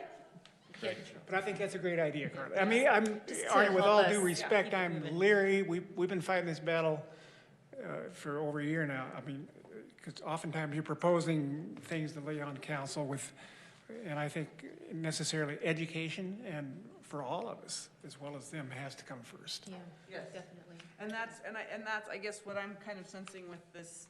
Okay, this comes forward, and one or two of the board members has a really clear understanding of what it is, and the rest don't. And I think we need to be a little more strategic about that, so that yeah. And I think we're through the groundwater report pain of all of that, so we don't need to be, that's really been the focus of the last year, and rightly so. But I think we really should get intentional about next year, otherwise I think we'll just kind of bumble along and not be very effective. Does that, okay. So that makes a really easy agenda for the next meeting. December 11th. Yep, and I will work with you on what those different topics might be. What I would ask the rest of the board members to do is if there's something, and Rosemary and Oscar and Levi, frankly, if there's something you feel like this board should be dealing with in the coming year, get that to Joey, so we can basically have a laundry list of those things or you can get it to me if that's easier, but we can have a laundry list of those things so that we can then prioritize them all at the next meeting. Okay, and back to our regularly scheduled program. Rosemary, where are we on the VCAP workshop report? Anything more on that, and are we shifting over to item 6? No, we're good on the VCAP report. Any questions for Rosemary on that, or anything you want to add, Arnie? Just that is final, as opposed to being a draft. Okay. And did you guys get the report? It's in their packet. It's in the, yeah, it's in here. I haven't read it because I didn't get it. Yeah, it's right, this thing, right? Yeah. Okay, so back to item 6. Sorry, I'm gonna get something else. And the first thing on there is utility rate recommendations. So we talked a little about that. That's the whole idea of like, at some point, we would, I told Rachel I would get some other cities, and Grant County already changed theirs. And so at the upcoming meeting, it'd be nice for us to look at some other cities and see. Because I think one of the things that happens is when we change the fees, people are like, oh, this is too expensive. But it'd be nice to do some education and say, well, this is what 4 other counties in Utah is, and this is what Okay. just to put it in perspective. I thought Rachel Stenta and, so utility rates for water fees are something that the public water system is very well aware of. They give classes at this point in time on how you structure it to make for your town. I've sat in those training seminars where they discussed to the utilities what you need to consider when you're determining a base rate, determining your structure. If we all want to attend that training, that's fine. As far as I'm concerned, they have the expertise themselves to determine what is good for this community at this point in time in terms of rates for water. And I'm not sure I want to get into that mix with them. You had this on here for a reason, though. Yeah, because looking at it from a conservation perspective, so say we are going to give out incentives, and basically the next question is going to be, where does that money come from?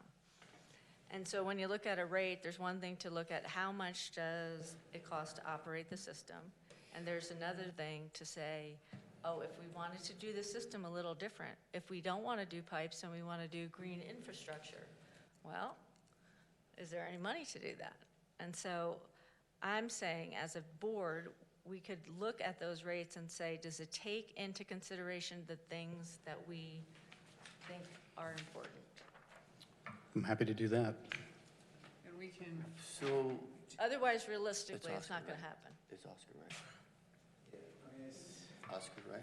Oscar? he was just going to say something, so. I was going to ask him a Well, question. Come on He up. was also going to respond. Go ahead.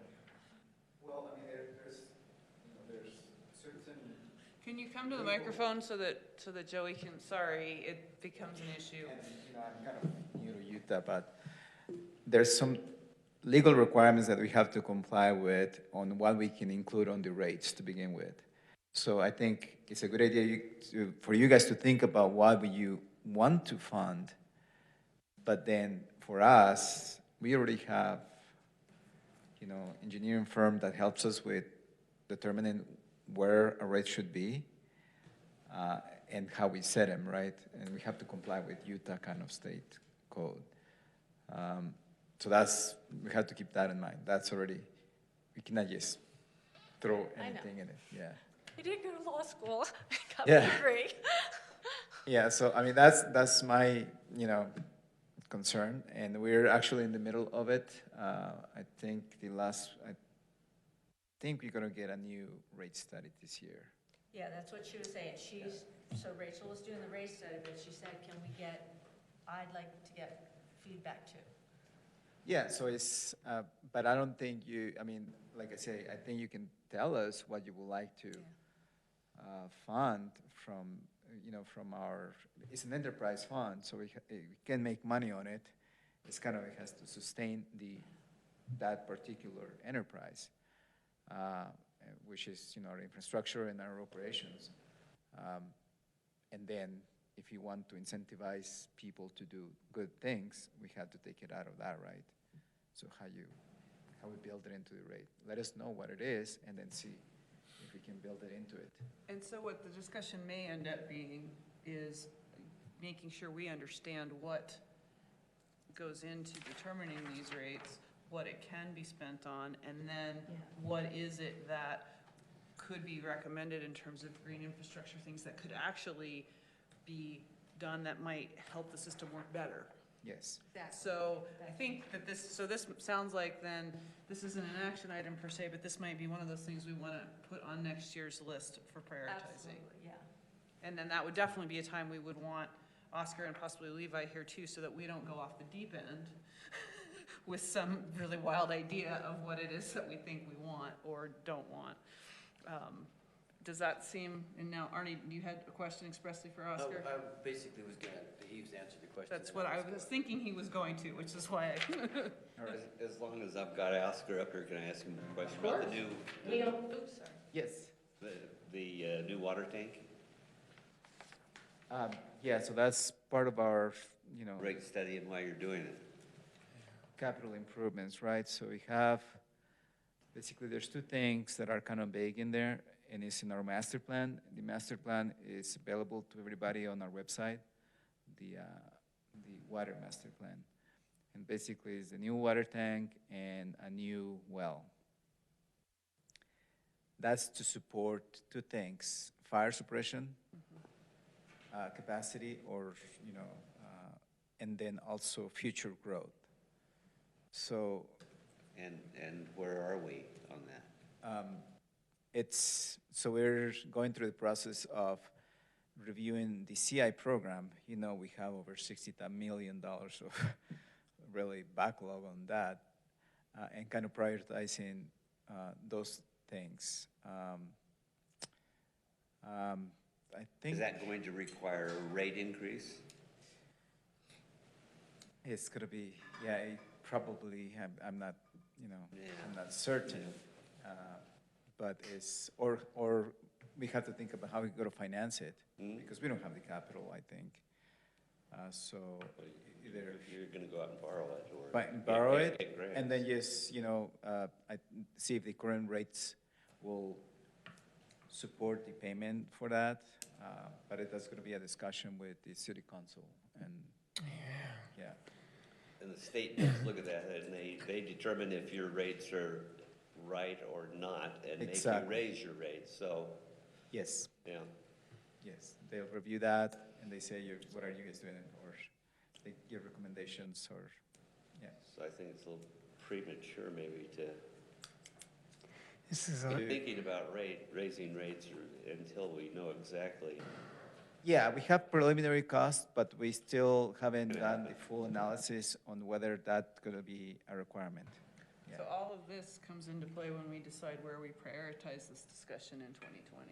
Because if we need to wait for more information, then it's not first thing of the year, I would think. Yes. Yeah, out of the master plan, there's a couple of projects that are under design. So new water line at Mill Creek is currently under design. But then the next big thing, I think it will be the water tank and the well. Yeah. Okay. So is there any talk about, when you said water line, about having like a secondary water line, like Grand County's doing that? Yes, that's another recommendation. It's basically, that's a source redundancy, or a redundancy for our system, because if one of our main wells goes, we haven't, it is a recommendation. There used to be a connection with the groundwater system, and I think we have to see if we can work with them to reestablish that connection. I think it's fairly simple. So I don't think you quite understood the question. What he was explaining to you, I believe Oscar was saying that we have to have a backup well that's required. And that's one of the reasons why we're looking at putting in another well as we will probably need it anyways at some point in time. Her question was actually a secondary water system. Yeah. And using non-culinary water for irrigation, like groundwater and sewer does. That was what her question. Has there been any discussion on that? No, I mean, there's been talks when the wastewater treatment plant was designed, there's consideration of whether we can, it's a reclaimed water, whether we can build a purple pipe, right? But I think we're kind of too far from that still. It is a consideration because, we generate pretty clean water, but it requires one more step to get it so that we can use it as a recycle system. And then it's pretty expensive to build a purple pipe system. Especially when all your roads are already paved. So I don't know if it makes economic sense to do it. But yeah, I don't think we require a secondary, in terms of culinary water. We have the capacity, and then we have the well will give us that extra. Yeah, so, Go ahead, we're eddying out again, but go ahead. Yes. the county has the Ken's Lake water that they use to source their irrigation system. I'm on the board of the Moab Irrigation Company, and we do have some share. We've been moving shares down the mountain, so to speak, down into town. We only have a finite amount of water to give away. But there is a notion. Give it away to sell. Yeah. To transfer, let's put it that way. So over the years, we've talked from time to time about trying to get, we've got basically 2 ditches that run through town. And for people who are not too far from those ditches, it would be entirely possible for the city to purchase some shares in the irrigation company. And at the city's expense, or maybe at the user's expense, extend, build new taps into the line and get their irrigation off culinary water, which is a great thing. And this subject has been talked about over the time sporadically, but nothing's ever been done about it. But I can tell you that we've got some shares set aside for future city growth. Not a lot, but some. So that's a possibility. But Okay, so maybe we add secondary water system to We our, only have one Destination, it's the heartland of some of the best outdoor land sports, perhaps. nation and as a world, and sounds like we should put secondary water system onto what we prioritize for next year, because there's also some things I happen to know about the Moab Irrigation Company system that it would be very hard to do that in any significant way. So we can really eddy out on that topic for a whole meeting if we wanted to. So, all right, anything else on utility rate recommendations? Nope, for the moment. So now we have resolution number, okay, so that was part of our other discussion. That was this, correct? So that we've already talked about. We don't need to talk about that anymore at this point. So the next thing is talking about this video that we're not going to watch right now, but Rosemary's letting us know about it, and it's been wanting us to know about it for the whole meeting, so go for it. Well, I'll send it out, but there's a section on the wastewater treatment plant. We just won an award, and this is a good news water story, and so I just wanted to play one little part of it. How long is it? His part is about 1 minute. 24/7 access to it through remote access. So I'm able to monitor this plant from anywhere in the world with an internet connection and take control of it. In this plant, we incorporated UV disinfection. We have the ability to reuse our processed water throughout the entire plant. So at the old wastewater treatment plant, we were using 2 million gallons per month. We've reduced that amount to 30,000 gallons per month. This plant is running at over 99% efficient, which is incredible. From incoming to outgoing in just over 4 hours. It's an amazing process. A considerable amount of the energy that's Get him up there, get him up there. Yeah, so the reason I just wanted to show that is, so many people don't understand our water reclamation and how much it has improved. And 5,000 people have already seen this video. And so for people, when we talk about education, this is a great thing for people to go, yeah, this is a really valuable resource. Where do you have this posted? Is this on the city side? on your agenda. Well, and I think the travel council funded it. Yeah, so the it's travel being council funded it all. It's being distributed through them. It's on the website. It's on the city's website. And yeah, you can get to it right here on your agenda. If you click on it, it should show up. Is that something, Mike and Rosemary, that should be included in this thing I don't have in front of me right now, the educational component?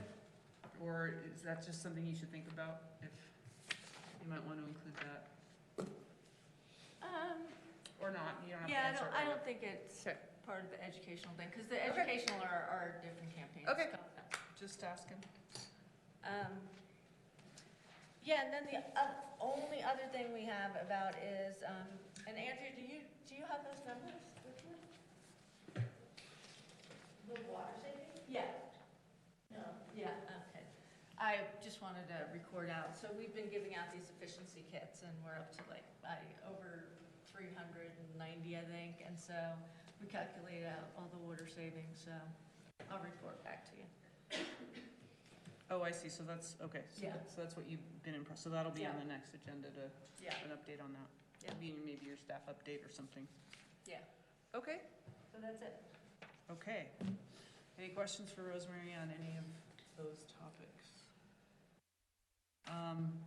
So water data discussion, water data and monitoring discussion prior to groundwater monitoring plan meeting. This is Arnie's, it's Yeah, at 8. I do need the city to note that next week on Wednesday, we will have our normal MOP meeting. And then after that MOP meeting, Mark Stilson will be facilitating a monitoring meeting. This is not a management plan meeting. This is a groundwater monitoring meeting. Me and Mark Stilson at least agree on one thing, and that is we don't really know the status of whether we're depleting our aquifer or not. And the only way we're really going to tell is if we put in some adequate monitoring. So they're similar to the effort that we made for the USGS study. There's going to be a discussion about what a request basically for proposal that's probably going to go out from water rights. It'll probably be responded to by the Utah Geological Survey and the United States Geological Survey, and maybe even a private consultant for developing a groundwater monitoring plan. Not necessarily a quality plan, but a quantity plan. Of course, there will obviously be some components where we'll have to map out what water's coming from where. But Mark is supposed to be getting a hold of the city and the counties and getting people there. There will be, at some point in time, there'll be some discussion on funding and how we're going to pay for it. You say this will be after the meeting? This will be after the MOP meeting from 3 to 5 in the very same building, Where is it? The Grand Center. the Grand Center, The Grand Center from 3 to 5, what day? On November 20th. Wednesday. It's next Wednesday, November 20th. So there's the MOP meeting is from 1 to 3, and so then from 3 to 5 is when this meeting will be held. I regret, Arnie, I cannot make that meeting because we'll be coming back from a vacation at that time. So I'm sorry to miss that one. So it's 1, 2, 3 is the MOP. and then 3 As long as the city has some adequate representation there, whether it actually be city staff as opposed to, we generally have one city staff, Rosemarie's there. But we do need the city to be there, somebody from the city staff to be there, whether it's Oscar or whether Carly or somebody, we do need somebody there from the city. Okay? So this isn't our management plan, this is a monitoring plan. And is there anything you need from this group, or you're just letting us know? I'm letting you what's know going on? that's what's going on. Okay. Any questions for Arnie? Should we bring donuts and coffee? It's gonna be a 4-hour meeting for me, so treats would be wonderful. Bring Arnie treats. Did Mark come up with this, or the state come up with this, or are they the ones? So last year when I gave my annual report, which I will also be giving this November, there was one well in particular that I've been monitoring that's been showing a downward trend. And it was fairly obvious at that point in time that we need to have a discussion. What? Which well is it? Swanee Park, you've got the city owns a well there that I've had a monitoring probe in now for 3 years, and it has come back a little bit with the last year's. That's neither here nor there. But there was a discussion that, and Mark, we agreed before that was actually in front of everybody's face, that we don't really know what the status is of our aquifer, including where the city's water's coming from and or the other aquifers that we've been discussing, or pipes or pathways we've been discussing over the time period here. And that would be, and Mark, of course, is the one that's supposed to be protecting us from over-allocating our resources. By the way, Arnie, we're going to have some terrific data points from a historical point of view with drought, floods, drought? I mean, like, you know what I mean? We've got, if you're watching time series plots, you're gonna see some interesting So, things. yeah, This is some of the good. questions that will be asked is what data is currently available on the springs, okay, and where that data resides, and what data we're taking on wells, and things like that. I consider this, we can hem and haw about estimates of how much groundwater we actually have. But if we're using more and our wells are falling, obviously, we've reached our limit. And that's what we really need to be looking at, I think, in the long term. Okay? So it also sounds like, looking ahead to 2020, we should prioritize the groundwater planning process, and, you know, this is a piece of that, of, you know, what this group might be recommending to the city, or how we might be participating in that process. And we don't, you know. I think it was one of the items on that resolution is participate in the Right. groundwater monitoring plan, as well as the groundwater management plan. And But what I'm getting at is this group might want to be talking about how we're participating, if there's a designated staff person, if there's some kind of discussions So that need to the be happening over the course of the year. The idea behind this is that an entity will be hired to do the monitoring. I understand that. What I'm talking about is the broader process, but I'll just make sure it's on the list to talk about next week, or next month. Yes? So Arnie, I think I asked you this, but I can't remember. So the monitoring is just water quantity, not quality? There will be some water quality components in it, because you'll need to identify where the water's coming from and which aquifer you're actually in. But it will not be water quality in terms of we're gonna go check out. TSDs or something, okay. Yeah. Okay. Okay. Housekeeping. What's housekeeping? That's kind of. Miscellaneous. Figure out. Okay. I think of the, anyway, I won't even tell you what I think of. So I think a housekeeping item is making a reminder to everybody. I've said it once in the meeting, I'm gonna say it again, because I know it takes at least 3 times hearing something for people to remember. To get any notes you have from the September meeting to Joey, please, so she can do as complete of minutes as possible. Ideally before the next meeting. So ideally, you get her those notes before or just after Thanksgiving, please. And maybe, or Joey, if you don't mind, sending a really quick email to everybody on Monday next week or something, saying, hey, I need your notes. Or you could shame us. You could say, hey, I've heard from so-and-so. I haven't heard from you yet. Could I ask? I did mine. Could I ask you to include September's agenda in that, and it might refresh in my memory? Is that asking a little too much, or would that be okay for you to do that next? That would be all right. So, yeah, so whoever has given her, you know, please feel free to shame the rest of us who haven't gotten back to you yet. I think sometimes that works better than kind reminders.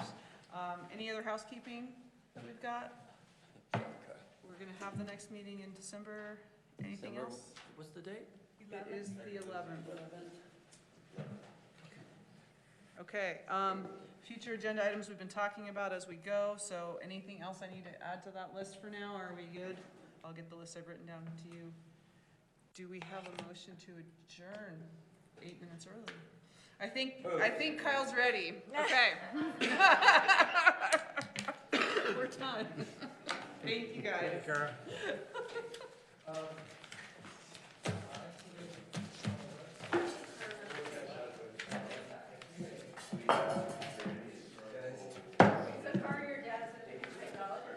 No, my dad was a fluvial geomorphologist. He's dead, but he would be here if he was still alive.